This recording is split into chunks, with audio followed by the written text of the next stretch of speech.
Hare Krishna. Welcome to Bhagavad Gita, Class 5, Part 3. त अॼु असीं ॾिसंदासीं कि टाइप्स ऑफ गुरु कहिड़ा आहिनि ऐं शिष्य जूं क्वालिफिकेशन्स छा हुअणु खपनि। त गुरु 4 टाइप्स जा थींदा आहिनि। जेके गुरु मतिलबु जेके सदगुरु सुठा गुरु 4 टाइप्स जा थींदा आहिनि। हिकिड़ो पथ प्रदर्शक गुरु, हिकिड़ो दीक्षा गुरु, हिकिड़ो शिक्षा गुरु ऐं हिकिड़ो शास्त्रीय गुरु। पथ प्रदर्शक गुरु उहो थींदो आहे जेको असांजो मार्गदर्शन कंदो आहे, जेको असांखे रस्तो ॾेखारींदो आहे। त इन कैटेगरी में जीअं असांजा पेरेंट्स आहिनि, असांजा माइट असांखे घणेई ॻाल्हियुनि में रस्तो ॾेखारींदा आहिनि, या केॾीमहिल नंढड़ा ॿार बि वॾे माना पुट धीअरूं बि माइटनि खे कुझु ॻाल्हियूं अहिड़ियूं ॿुधाए सघनि था, या वाइफ कुझु ॿुधाईंदी, या हस्बैंड कुझु गाइड कंदो, या फ्रेंड्स थींदा आहिनि। त इन में को हू एज जो ॿार कोन थींदो आहे कि वॾो ई नंढे खे ॿुधाए सघे थो या गाइड करे सघे थो, ईअं कोन्हे। नंढो वॾे खे जेको जंहिंखे सही रस्तो ॾेखारे थो उहो पथ प्रदर्शक गुरु थींदो आहे। त इन करे जेको असांखे रस्तो, पर इन कैटेगरी में इहो ज़रूरी कोन्हे कि असीं उनखे फॉलो करूं। हू असांखे रस्तो ॾेखारनि था, इन करे हू पथ प्रदर्शक गुरु आहिनि, पर इन में ज़रूरी कोन्हे असीं उन्हनि खे फॉलो करूं या न करूं। पर असांखे इहो यादि रखिणो आहे कि बिकॉज़ हुननि असांखे रस्तो ॾेखारियो त असांखे उन्हनि लाइ का रिस्पेक्ट मेंटेन करणु खपे, रिस्पेक्ट हुअणु खपे। त इहे थींदा आहिनि पथ प्रदर्शक गुरु। तंहिंखां पोइ सेकेंड थींदा आहिनि दीक्षा गुरु। दीक्षा गुरुनि जो हिकिड़ो ई कमु हूंदो आहे, जेके असांखे गुरु शिष्य परंपरा में कनेक्ट कंदा आहिनि, संबंध कराईंदा आहिनि। माना जेका बि नाम ॾियण जी परंपरा हलंदी पई ईंदी आहे हिकिड़े गुरु खां, पोइ हुनजा सभु डिसाइपल्स, पोइ हुन मां हू गुरुस ठहंदा आहिनि ऐं पोइ वरी उहे वरी ॿियनि पंहिंजे ग्रुप्स में नाम ॾींदा आहिनि। त जेको नाम ॾींदो आहे या दीक्षा ॾींदो आहे उनखे चइबो आहे दीक्षा गुरु। बेसिकली हू असांखे परंपरा में संबंध कराईंदो, संबंध क्रिएट कंदो आहे। ऐं तंहिंखां पोइ थींदो आहे शास्त्रीय गुरु। शास्त्रीय गुरु जेके थींदा आहिनि, जेके शास्त्रनि जो ज्ञान असांखे ॾींदा आहिनि, त उन्हनि खे शास्त्रीय गुरु चइबो आहे। ऐं तंहिंखां पोइ थींदो आहे शिक्षा गुरु। शिक्षा गुरु उहे थींदा आहिनि जेके असांखे रस्तो बि ॾेखारे करे गॾु गॾु असांखे सम्झाईंदा आहिनि, पढ़ाईंदा आहिनि, असांजो केयर कंदा आहिनि। माना हिकिड़ो माइट वांगुरु केयर कंदा आहिनि हर ॻाल्हि, असांजी हर ॻाल्हि खे, ऐं हमेशह अवेलेबल हूंदा आहिनि असांखे। असांजो कुझु बि ट्रबल हुजे, डाउट्स हुजे, प्रॉब्लम्स हुजे, असीं उन्हनि वटि वञी सघूं था खणी करे, ऐं हू असांखे उनखे क्लियर करण में हेल्प कंदा आहिनि। त बेसिकली शिक्षा गुरु, त हिननि दीक्षा गुरु त इम्पॉर्टेंट थींदो ई आहे बिकॉज़ हू नाम ॾींदो आहे, पर जेके शिक्षा गुरु थींदा आहिनि न, उहे डे टू डे लाइफ में उहे असांखे वधीक हेल्प कंदा आहिनि। त मतिलबु अगरि जीअं दीक्षा गुरु अगरि पीउ आहे त शिक्षा गुरु माउ आहे, लाइक सॼो टाइम जेका ख़्यालु रखंदी आहे। त शिक्षा गुरु इज़ लाइक अ मदर। त बेसिकली इहे 4 कैटेगरीज़ आहिनि गुरुस जा। गुरु मतिलबु इहे 4 टाइप्स जा आहिनि आचार्य, जेके असांखे असांजे स्पिरिचुअल पाथ में असांखे हेल्प करण वारा आहिनि। पर हिननि सभिनी में हिकिड़ी कॉमन फैक्टर इम्पॉर्टेंट आहे कि हिननि खे शास्त्रनि जो फुल ज्ञान हुअणु खपे। अ गुरु शुड हैव फुल शास्त्रिक नॉलेज। त इहो बिकॉज़ इन लाइ आहे कि हू असांजो प्रॉब्लम्स, जेके डिसाइपल्स जा प्रॉब्लम्स आहिनि, उहे हुनखे शास्त्रनि मां ई सोल्यूशन, बिकॉज़ सभु कुझु जो सोल्यूशन शास्त्रनि में ई आहे। हिन संसार में कहिड़ी बि ॻाल्हि जो सोल्यूशन, जवाबु, हर का ॻाल्हि शास्त्रनि में ई आहे। त अगरि हुन गुरु खे शास्त्रनि जो ज्ञान कोन हूंदो त पोइ हू कीअं पंहिंजे शिष्यनि जो प्रॉब्लम्स खे सॉल्व करे सघंदो, या उन्हनि खे गाइड करे सघंदो, या उन्हनि खे कहिड़ी तरीक़े सां मदद करे सघंदो। इन करे बेसिक गाइडलाइन इहा आहे कि उनखे फुल शास्त्रिक नॉलेज हुअणु खपे। त जेको बि इंसानु जेको शास्त्रनि में ज्ञानी आहे ऐं भॻवान जो वॾो भक्त आहे, उहो सही गुरु आहे। इहो असांखे, इहो मीटर आहे, ऐं उहो उनजो आचरण थो करे, तॾहिं हू असांखे हर तरह सां असांजे माना आध्यात्मिक जीवन में असांखे सही तरीक़े सां गाइड करे सघंदा। So basically this is the matter of a guru. त हिते असांजो गुरु जो सेक्शन ख़तमु थो थिए। हाणे इन सां ई कनेक्टेड ॿियो सेक्शन आहे डिसाइपल, गुरु आहे त शिष्य आहे, बिना शिष्य त गुरु जो को मतिलबु ई कोन्हे। त इन करे शिष्य बि त आहे न, गुरु हूंदो त शिष्य हूंदो, शिष्य आहे त गुरु हूंदो। त शिष्य जो क्वालिफिकेशन छा आहे उहो असां अॼु सम्झण जी कोशिशि कंदासीं। त जीअं जगत गुरु कृष्णा आहिनि, बिकॉज सभु गुरुनि में greatest, highest, top most Shri Krishna आहिनि जगत गुरु। तीअं ई शिष्यनि में अगरि ॾिसूं हिन संसार में त बेस्ट शिष्य अर्जुन आहे। ऐं हिनखे पहिरीं क्वालिफिकेशन सम्झण खां पहिरीं असीं थोरो अर्जुन जे बारे में ॾिसूं था कि अर्जुन तमामु फेमस हो। हुनजो जेको हुनजो अर्जुन खां वधीक त हुनजो जेको गांडीव बो जेको छा चइबो हुनखे, हुनजो तीर कमान थींदो आहे न, त हुनखे गांडीव नालो हो हुनजो, उहो हुनखां वधीक फेमस हो। हू वर्ल्ड जो सभिनी खां बेस्ट हुनखे आर्चर खे सिंधी में छा चइबो आहे ख़बर कोन्हे, हू वर्ल्ड जो बेस्ट आर्चर हो, तीर कमान हलाइण वारो। ऐं जीअं ई हू बसि अञा खणंदो ई हो पंहिंजो गांडीव त माण्हुनि जा दिलि दहकजी वेंदा हुआ, ईअं हूंदो हो। हू द्रोणाचार्य जो बेस्ट स्टूडेंट हो। हुन भॻवानु शिव खे बि हिकु दफ़ो युद्ध माना छा, पाण में हू कंदा हुआ न हिकु ॿिए सां 1 to 1 बैटल, त भॻवानु शिव खे बि हिकिड़े ड्यूअल फाइट में हुनखे डिफीट कयो ऐं भॻवानु शिव प्रसन्न थी करे हुनखे पंहिंजो पशुपता वेपन ॾिनो। इंद्रा बि हुनखे स्पेशल वेपन्स ॾिना, एतिरो माना हुन सां प्रसन्न थी करे। मार्शल आर्ट्स में मतिलबु हर ॻाल्हि में अर्जुन नंबर 1 हो, हुन खां वधीक केरु हिन संसार में हो ई कोन हो, एतिरो टैलेंटेड हो। माना अगरि बाहि लॻाइणी आहे त हिकिड़े ई तीर सां हू सॼे फॉरेस्ट खे बाहि लॻाए छॾंदो हो। पाणी प्रोड्यूस करिणो आहे त हिकिड़ो वरुणा वेपन हलाईंदो हो ऐं वॉल्यूम्स ऑफ वाटर जमा थी वेंदा हुआ। माना हवाऊं लॻाइण, हिकिड़ो बसि हिनजो हिकिड़ो तीर ऐं दुनिया जूं हेॾियूं वॾियूं नेचुरल ही सभु ॻाल्हियूं थींदियूं हुयूं। त माना एतिरो पावरफुल ऐं टैलेंटेड हो। बारिश कराइणी आहे या कुझु बि कराइणी आहे, अर्जुन जो बसि हिकिड़ो तीर हलाइण ई काफ़ी हूंदो हो। किथे पर्वत खपे त हिकिड़ो तीर हलाईंदो त पर्वत अपीयर थी वेंदो हो। सो शयूं गुम थी वेंदियूं हुयूं। माना जेको हू चाहे बसि हिकु तीर हलाईंदो हो ऐं उहो हू क्रिएट करे सघंदो हो, एतिरो हाई लेवल जो हू हो। ऐं मथां वरी हुन ईअं न कि हू हेतिरो पावरफुल थी करे बि कुझु घमंड सां हुजे या हुनजा सेंसिस माना फुल कंट्रोल में हूंदा हुआ, तमामु कंट्रोल सेंसिस। हिकु दफ़ो अॻियां हली ॾिसंदासीं स्टोरीज़ इहे पास टाइम, पर हिकु दफ़ो उर्वशी जेका हुई न, उन पाण खे हुनखे ॾिनो तॾहिं बि हुनखे रिजेक्ट कई। माना हू एतिरो पाण ते कंट्रोल रखण वारो माण्हू हो, हुनखे मां चई करे हुनखे छॾे ॾिनी कि न तूं त मुंहिंजी मां आहीं, ईअं करे मतिलबु एतिरो हर पंहिंजे सेंस ते हुनजो एतिरो कंट्रोल बि हूंदो हो। हुनखे गुडकेश बि चवंदा आहिनि। गुडकेश माना जंहिं पंहिंजे स्लीप खे, निंड खे कंट्रोल करे वरितो। हू चाहींदो त सालनि जा साल हू न सुम्हे, हुनखे हली वेंदो हो। हुन पंहिंजी निंड तक खे कंट्रोल करे। ऐं प्लस हू परम ज्ञानी बि हो, एतिरो हुनखे शास्त्रनि जो ज्ञान हो। माना रुगो माना वॉर में बैटलफील्ड में न, हुनखे ज्ञान बि, स्पिरिचुअल ज्ञान बि ॾाढो हो, हर ॻाल्हि जो, धर्म जो, शास्त्रनि जो। त हू ॾाढो वॾो ज्ञानी बि हो। पर जॾहिं ही जेको पॉइंट आयो कुरुक्षेत्र में लड़ाई जे टाइम ते, हू टोटली हू ब्रोकन डाउन थी वियो। हेतिरो सभु क्वालिफिकेशंस हुअण खां पोइ बि हू माना हेतिरो पावर हुअण खां पोइ, हेतिरो नॉलेज हुअण खां पोइ बि हू ब्रेक डाउन थी वियो। हू पंहिंजो गांडीव बो जेको आहे, बो एंड एरो, हू खणी न सघे। हू शिवरिंग शुरू थी वियसि ऐं रुअण शुरू करे छॾियईं। त जंहिं वटि जेको हेतिरो महान इंसान, जंहिंखे दुनिया में उनखां मथे केरु हो ई कोन एज़ अ पर्सन, माना हर ॻाल्हि में निपुण, तॾहिं बि हू हिन टाइम ते माना ब्रेक डाउन थी वियो ऐं हुनखे गुरू जी ज़रूरत पई।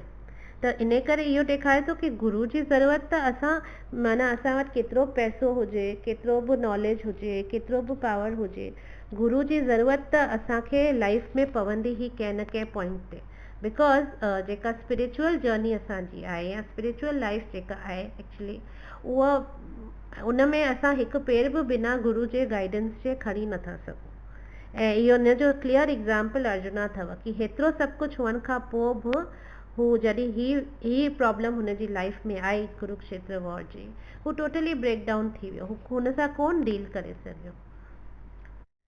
त हुन पॉइंट ते हू भगवान कृष्ण खे भगवद गीता में इहो श्लोक अचे थो, चवनि था कार्पण्य दोषो पहता स्वभाव पृच्छामि त्वं धर्म समूढ़ चेतः यच्छ्रेयस्यन् निशितं ब्रूहि तन्मे शिष्यस्तेहं साधि मां त्वं प्रपन्नम। इन जो मतलब आहे, मां तव्हांखे हिंदी ट्रांसलेशन ॿुधायां थी। अब मैं अपनी कृपण दुर्बलता के कारण अपना कर्तव्य भूल गया हूँ और सारा धैर्य खो चुका हूँ। ऐसी अवस्था में मैं आपसे पूछ रहा हूँ कि जो मेरे लिए श्रेयस्कर हो उसे निश्चित रूप से बताएं। अब मैं आपका शिष्य हूँ और आपका शरणागत हूँ, कृपया मुझे उपदेश दें। तो हिते असांखे इहे ॿ क्वालिटीज़ मिलनि था जेके असांखे जेके क्वालिफिकेशंस ऑफ अ डिसाइपल आहिनि। शरणागत, असांखे सरेंडर, टोटल सरेंडर करिणो पवंदो। त माना इन जो मतिलबु इहो आहे कि हू कृष्ण खे चए थो कि मूंखे प्लीज़ इंस्ट्रक्ट कर ऐं मां जेको तूं चवंदे उहो ई मां कंदसि। त इहो थींदो आहे सरेंडर्ड मूड। ऐं इहो मूड खपंदो आहे न कि गुरू लाइ पर कहिड़े बि शास्त्र लाइ बि। त भगवद गीता खे या ॿियो कहिड़ो बि शास्त्र खे, भागवतम हुजे या कुझु बि हुजे, असांखे उन मां अगरि ज्ञान खपे, जीअं गुरू मां ज्ञान खपंदो आहे, त असांखे इहो ई मूड रखिणो आहे, सरेंडर जो मूड रखिणो आहे। त these qualifications are not of a disciple are not only for a guru, सिर्फ़ु गुरू लाइ कोन आहिनि, इवन ग्रंथ लाइ बि आहिनि कि अगरि असां भगवद गीता जीअं शुरू कंदासीं त तव्हां अगरि ही क्वालिटीज़ या ही क्वालिफिकेशंस कोन रखंदा पाण में, त तव्हां हुन मां कुझु बि कोन सम्झी सघंदा। बिकॉज असांखे पहिरीं खां ई दिमाग़ में हूंदो आहे न कि असांखे सभु ख़बर आहे या ही ॻाल्हि बि ख़बर आहे, या असांखे घणेई नॉलेज बि मिलियल हूंदी आहे कुझु गुरुनि खां, कुझु माइटनि खां, कुझु ग्रैंड पेरेंट्स खां, कुझु पास्ट लाइफ खां बि असांजे दिमाग़ में घणेई ॻाल्हियूं असांजे सबकॉन्शियस में हूंदियूं आहिनि। इन करे घणेई ॻाल्हियूं असांखे कंहिंखां सिखियो या ॿुधियो कोन हूंदो आहे, पर असांखे ऑटोमेटिकली ख़बर हूंदियूं आहिनि। उहो सभु असांजी पास्ट लाइफ मां जेके असांजे आत्मा जे मथां कवरिंग थींदी आहे। अॻियां जीअं असीं भगवद गीता में इहे ॻाल्हियूं सम्झंदासीं कि आत्मा जे ॿाहिरां जेके कवरिंग्स थींदियूं आहिनि, त हू पास्ट लाइफ मां कीअं असीं हू कॉन्सेप्ट्स खणी ईंदा आहियूं उन सां। पर इहो जेको बि नॉलेज आहे असां में, इहो सभु मिलाईंदासीं न त उहो 20% बि कोन हूंदो आहे परफेक्ट। जेको असां सम्झंदा आहियूं असांखे 100% नॉलेज आहे, उन मां एक्चुअली 20% बि परफेक्ट कोन हूंदो आहे। बाक़ी सभु गड़बड़ी हूंदो आहे, ग़लति ई हूंदो आहे। बिकॉज असां ज़रूरी कोन्हे असांखे पेरेंट्स बि जेके ॿुधाइनि था हू 100% हुननि खे उहा नॉलेज करेक्टली ख़बर हुजे, पर हुननि असांखे ॿुधायो त असांजे दिमाग़ में वेही रहियो कि हीउ सही आहे। तीअं ई कुझु गुरू ॿाहिरां थींदा आहिनि जेके पंहिंजे मन सां ई ॻाल्हियूं ठाहे करे ॿुधाईंदा आहिनि, ज़रूरी कोन्हे शास्त्रनि मां ॿुधाइनि। त असां उन्हनि खे ॿुधंदा आहियूं त असांखे लॻंदो आहे असांखे त हीअ नॉलेज ख़बर आहे पहिरीं खां ई। त इहे इन करे केतिरो बि असां वटि नॉलेज हुजे, हार्डली 20% करेक्ट हूंदो आहे। अगरि असांखे 100% परफेक्ट नॉलेज खपे त असांखे शास्त्रनि खे या भगवद गीता ते असांखे समर्पण करिणो ई पवंदो, तॾहिं असांखे प्रॉपर फुल कंप्लीट नॉलेज मिलंदी। त अगरि असांखे लॻे थो कि न ही जेको करूं पिया या ही जेका ॻाल्हि आहे इहा सही आहे, पर अगरि कृष्णा भगवद गीता में उन ॻाल्हि खे ग़लति था चवनि त असांखे सम्झणो आहे कि हू ग़लति आहे। अगरि कृष्णा चवनि था हीअ ॻाल्हि राइट आहे त राइट आहे, अगरि हू चवनि था हीअ ॻाल्हि रॉन्ग आहे त रॉन्ग आहे भगवद गीता में। त इहो सरेंडर मूड सां ई तव्हां एक्सेप्ट करे सघंदा। अगरि पहिरीं दिमाग़ में ॿियो कुझु हूंदो ऐं हिकिड़ो बसि ईअं ई टाइम पास लाइ किताब खे खणंदासीं त असीं कुझु हुन मां पिराए कोन सघंदासीं। त इन करे हथ जोड़े करे असांखे हू समर्पण, हम्बिल समर्पण करिणो पवंदो भगवद गीता जे साम्हूं, तॾहिं असीं हुन मां सही तरीक़े सां नॉलेज वठी सघंदासीं। बेसिकली 3 ॻाल्हियुनि सां असांखे गुरू वटि या कंहिं शास्त्र वटि वञणु खपे। बेसिकली 3 ॻाल्हियूं इहे आहिनि कि सरेंडर, क्वेश्चनिंग ऐं सर्विस। माना सरेंडर माना समर्पण, क्वेश्चनिंग माना जिज्ञासा ऐं सर्विस माना सेवा। त इहे बिकॉज असांखे अगरि नॉलेज खपे त पहिरीं असीं सूटेबल पर्सनैलिटी या प्रॉपर शास्त्र खे पहिरीं खणंदासीं। ऐं अगरि असांखे नसीबु सुठो आहे ऐं सही माण्हू असांखे मिली वियो शास्त्र खे सम्झाइण लाइ, सही गुरू मिली विया, त पहिरियों पहिरियों पहिरियों कमु असांखे करिणो आहे, असांखे उन्हनि खे समर्पण करिणो आहे, सरेंडर करिणो आहे। ऐं तंहिंखां पोइ सरेंडर करण खां पोइ असांखे सुवाल पुछणा आहिनि। बिकॉज़ असांखे जेको बि शिष्य आहे उनखे एतिरो इंटेलिजेंस हुअणु खपे कि हू पंहिंजे गुरू खां सुवाल पुछे। बिकॉज़ सुवाल पुछण जे बग़ैर तव्हां प्रोग्रेस नथा करे सघो। ब्लाइंड फेथ कॾहिं बि न हुअणु खपे। अंधविश्वास कहिड़े बि माण्हू जे मथां या कहिड़े बि ॻाल्हि जे मथां अंधविश्वास न हुअणु खपे। इन करे कॾहिं बि कुझु बि अहिड़ो लॻे माण्हू सुवाल पुछे, पर इहो बि असांखे सम्झणो आहे कि जेको सुवाल असीं पुछूं था उहो चैलेंजिंग मोड में न हुजे कि अरे हीअं चए पियो, अगरि मां अहिड़ो सुवाल पुछंदसि त हुनखे मां चैलेंज करे सघंदसि या थोरो नीचो ॾेखारे सघंदसि या हुनखे थोरो ॾिसां हिनजो छा थो जवाबु ॾे, इहो ॾिसां। त इहो चैलेंजिंग मोड सां सुवाल कोन करिणो आहे। क्वेश्चन इन लाइ पुछिणो आहे असांखे कि असांखे उनजो जवाबु खपे जीअं असीं उन ॻाल्हि खे सम्झी सघूं। साम्हूं वारे खे नीचो ॾेखारण लाइ या साम्हूं वारे खे टेस्ट करण लाइ या साम्हूं वारे खे चैलेंज करण लाइ इन मोड सां अगरि क्वेश्चन्स पुछंदासीं त तॾहिं बि असीं कुझु सम्झी कोन सघंदासीं। त मूड इहो ई हुजे कि असांखे ही क्वेश्चन इन लाइ पिया पुछूं बिकॉज़ असांखे हिन जो जेन्युइनली मतिलबु सम्झणो आहे। ऐं ही ॿई surrender and question should be accompanied with service. Service माना सेवा भाव ज़रूरी आहे। सो इहो बेसिकली टे आहिनि। ऐं जेको समर्पण आहे उहो तमामु जीअं चयमि न हम्बिल हुअणु खपे। हम्बिल छा चइबो अलाए, नम्र राइट, नम्र चइबो आहे न।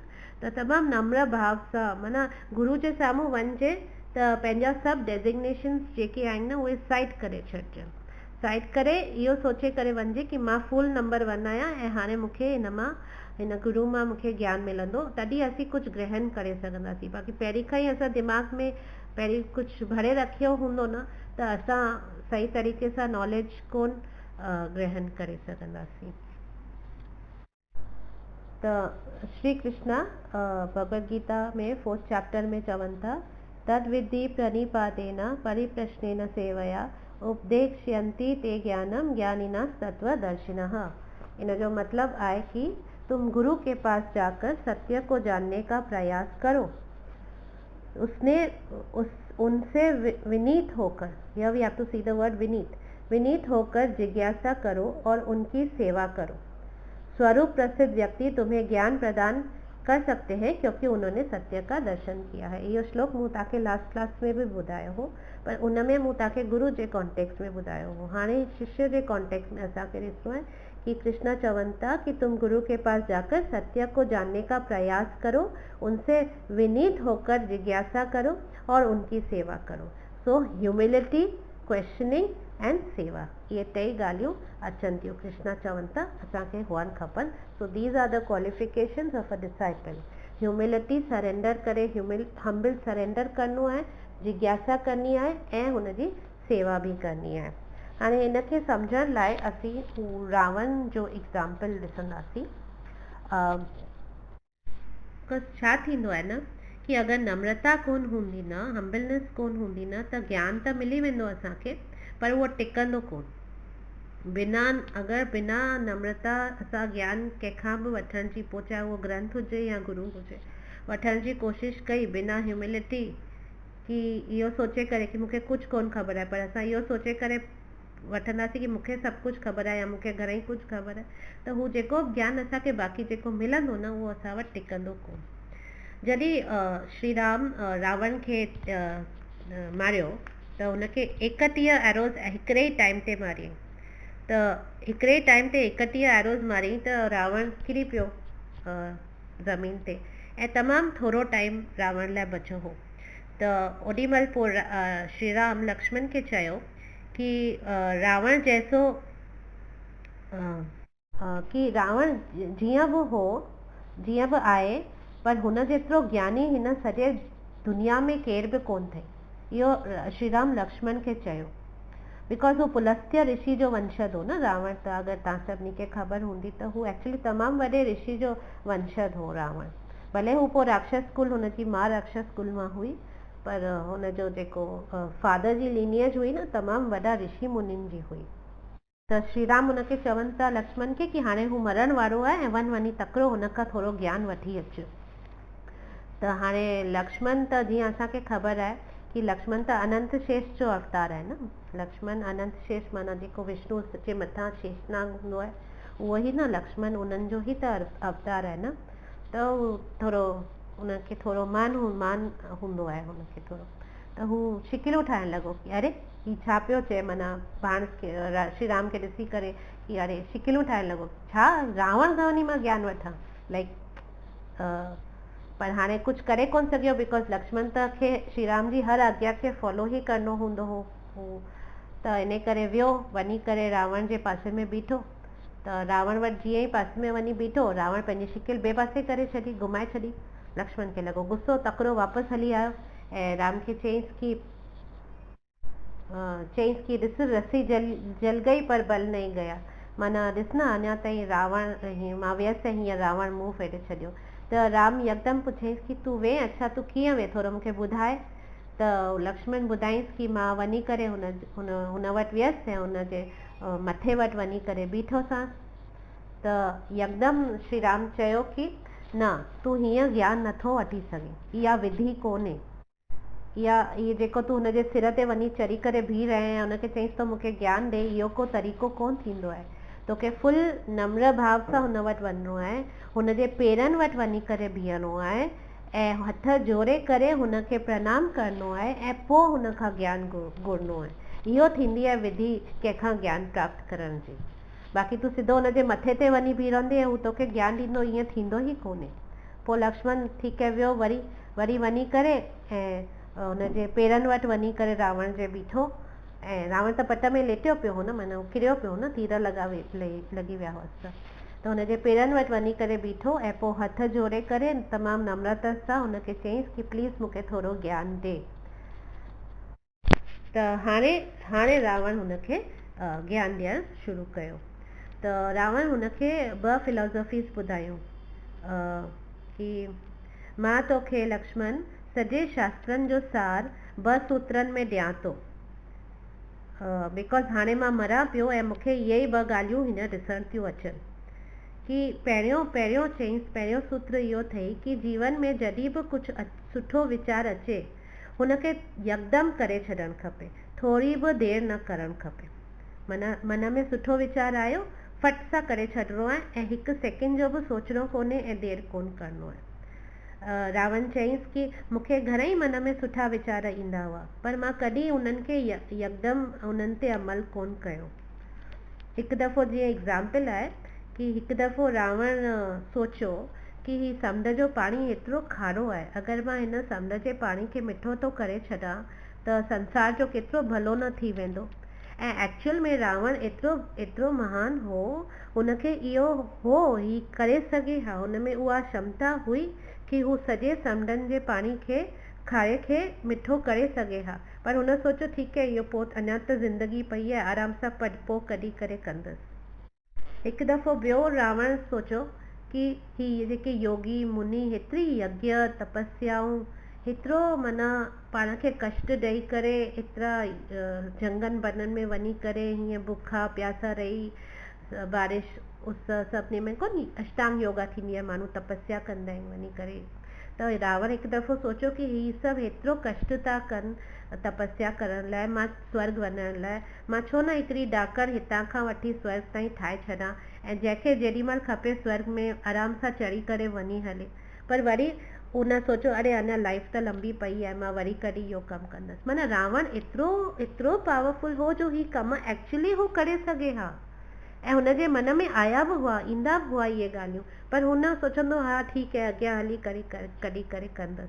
त अॼु हू अहिड़ा कम करे वञे त अॼु संसार में केतिरो हुनजो सभु गुणगान ॻाइनि हा, केतिरो हुनजो नालो हुजे हा, पर हुनजे मन में इहे सुठा वीचार ईंदा हुआ, पर हुन यकदमि उन्हनि ते अमल कोन कयो, सोचो हा अॻियां ज़िंदगी पई आहे अञा अॻियां कंदसि। त रावण इहो हिन लक्ष्मण खे इहो ॿुधाई पई कि कॾहिं बि मन में को सुठो वीचार अचे तुरंत उन ते असांखे अमल करणु खपे। पर पोइ रावण चयसि कि लक्ष्मण पर उहो वरी फिर कॾहिं आयो ई कोन ऐं अॼु ॾिस मां मरां पियो। अगरि मूं उहे कम ओॾी महिल ई करे छॾिया हुजे हा त मूंखे केतिरा आसीसाऊं मिलनि हा, करोड़े माण्हुनि जूं मूंखे आसीसाऊं मिलनि हा ऐं अॼु मां हिन हालत में हिन तरीक़े सां मां न मरां हा। त इन करे चवंदा आहिनि न, कल करे सो आज करे सो अभी, पल पल में प्रलय हो जाएगी फिर करेगा कब, ईअं चवंदा आहिनि न, कल करे सो आज करे सो अब, पल में प्रलय हो जाएगा फिर करेगा कब। हा राइट। तो असांजो वरी उल्टो हिसाब आहे, आज करे सो कल करे सो परसों, जल्दी जल्दी क्या करना है, जीना है जब बरसों। असांजे मेंटेलिटी में त उहो ई आहे न।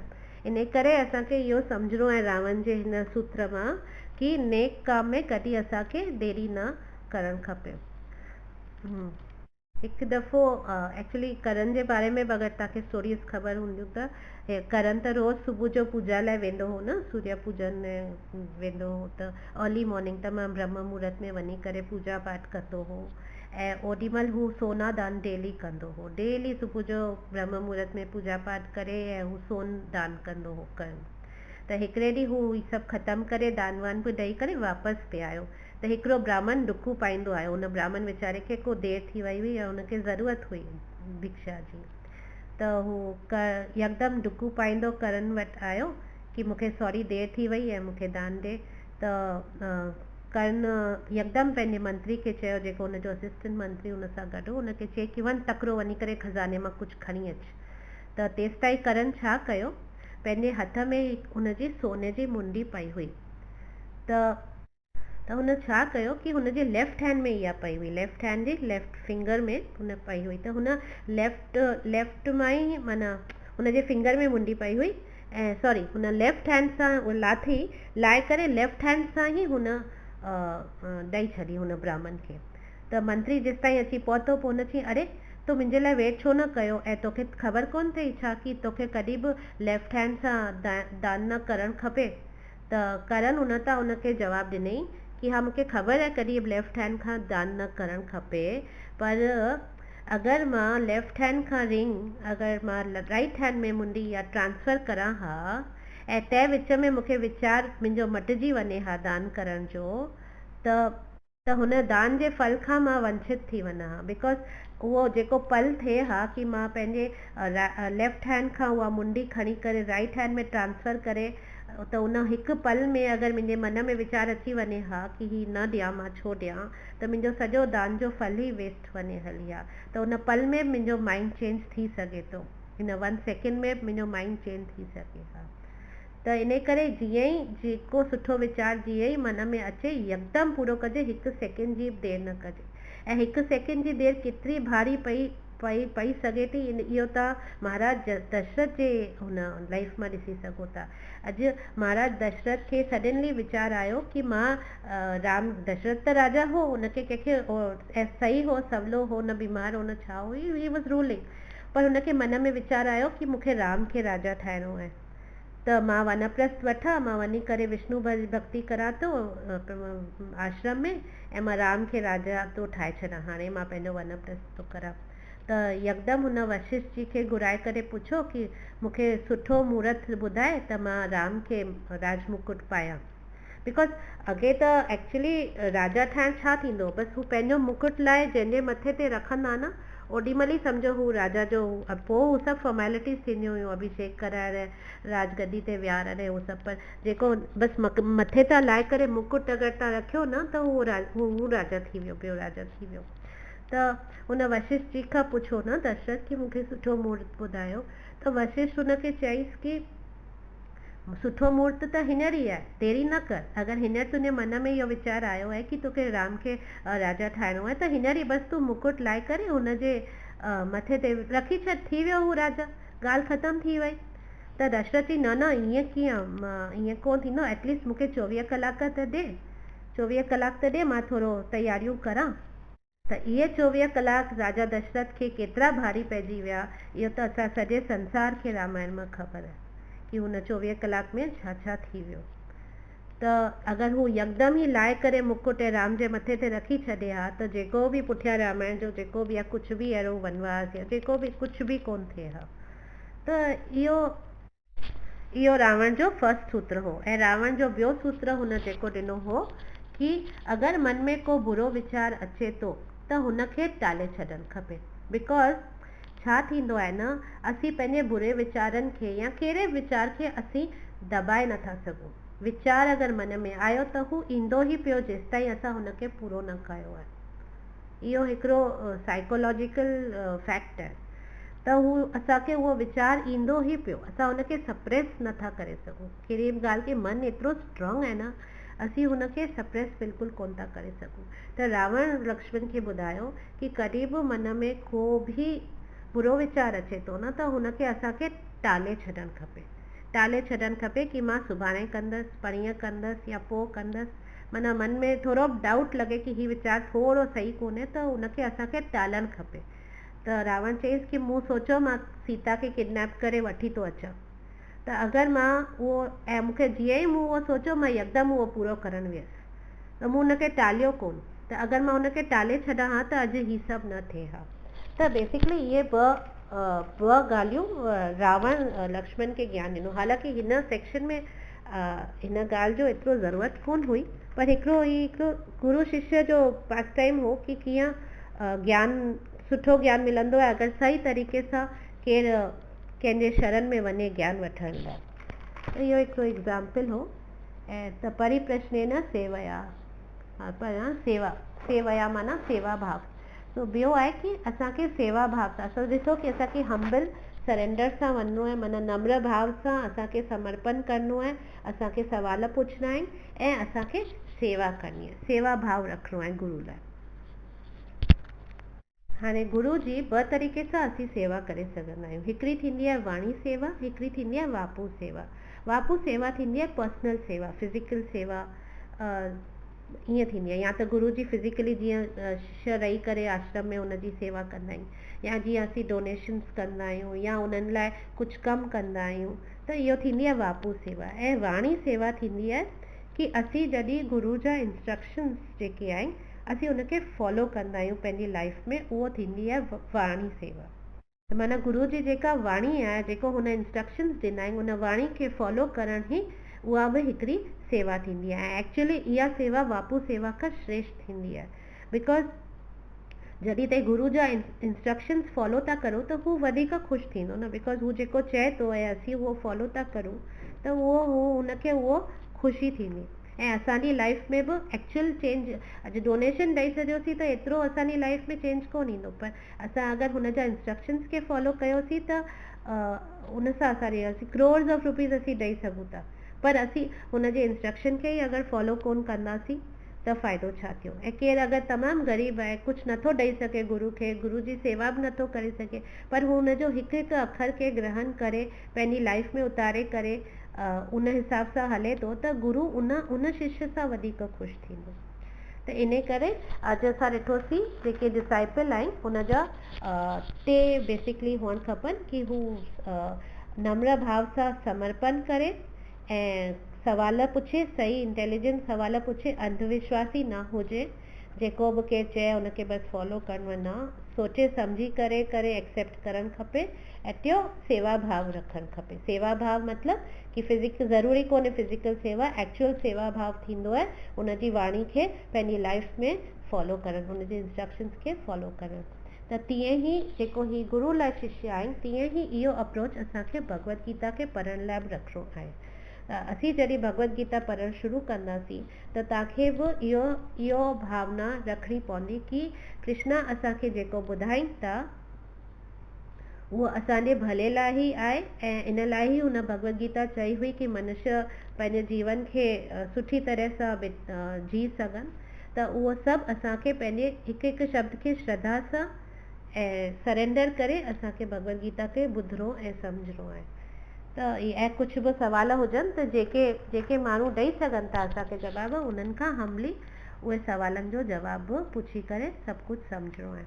त अॼु असांजो हीउ सॼो जेको बैकग्राउंड करिणो हो भगवत गीता लाइ, हीउ सॼो अॼु असांजो ख़तमु थियो। जेको मूंखे लॻो जेके बेसिक ॻाल्हियूं आहिनि तव्हांखे थोरियूं घणी आइडिया हुअणु खपे भगवत गीता खे शुरू करण खां पहिरीं, त उहो सभु मूं क्लैरिफाई करण जी कोशिशि कई आहे। वरी बि तव्हांखे कुझु अहिड़ो लॻे थो त तव्हां पुछी सघो था मूंखे कॉल करे।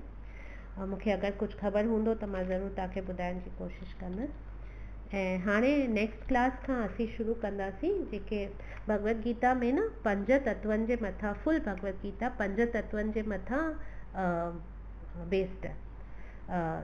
ईश्वर, जीव, प्रकृति, कर्म ऐं काल, इहे 5 तत्व आहिनि। इहे कंटेंट्स ऑफ भगवत गीता आहिनि।